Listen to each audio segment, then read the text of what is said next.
పేదవాడి పక్షాన నిలబడతాం, ప్రజా గొంతుకై నినదిస్తాం. వాయిస్ ఆఫ్ వాయిస్లెస్, తెలుగువారి మనస్సాక్షి సాక్షి టీవీ.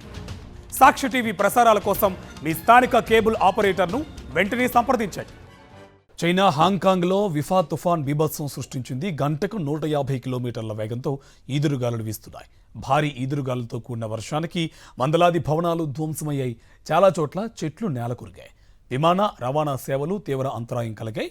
వాతావరణంలో పెను మార్పుల కారణంగా హాంకాంగ్లో 400 విమానాలు రద్దయ్యాయి. హాంకాంగ్, షెంజెన్, అలాగే జహాయ్, మకావోల నుంచి బయలుదేరాల్సిన విమానాలు రద్దు కాగా అనేక సర్వీసులు ఆలస్యమవుతున్నాయి. విమానాల రద్దు కారణంగా దాదాపు 80,000 మందిపై ఈ ప్రభావం పడింది. పలు హైస్పీడ్ రైళ్లు కూడా ప్రభుత్వం రద్దు చేసింది. అత్యంత ప్రమాదకర పరిస్థితిని సూచించే 10వ నెంబర్ హెచ్చరికను హాంకాంగ్ నగరంలో జారీ చేశారు.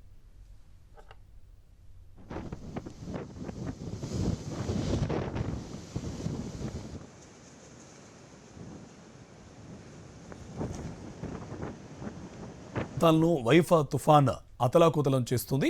హాంకాంగ్లో అతి భారీ వృక్షాలు నెలకొరిగాయి. దీంతో వర్షాలు కూడా అతి భారీగానే కురుస్తున్నాయి. వైఫా తుఫాను చైనా దక్షిణ తీర ప్రాంతాలను కూడా తీవ్రంగా ప్రభావితం చేసింది. భారీ వర్షాలు, ఈదురుగాలులు విరుచుకుపడడంతో పెద్ద ఎత్తున ఆస్తి నష్టం జరిగింది.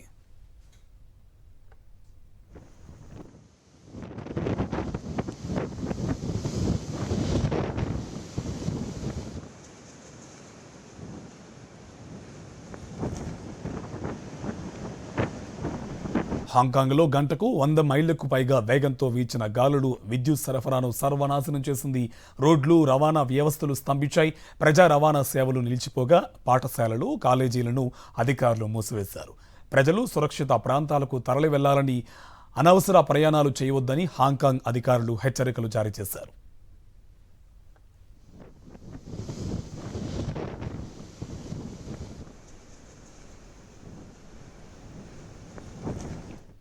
ఇక అదే సమయంలో చైనా ఆర్థిక వ్యవస్థపైన విఫా తుఫాను ప్రభావం పడింది.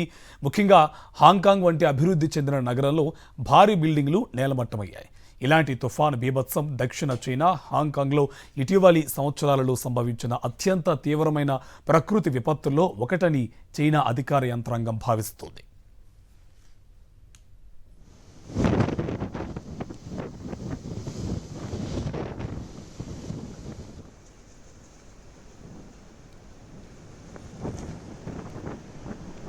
చైనా హాంకాంగ్లోని ప్రజల జీవన విధానంపై తుఫాను తీవ్ర ప్రభావం చూపగా ప్రస్తుతం సహాయక చర్యలు కొనసాగుతున్నాయి.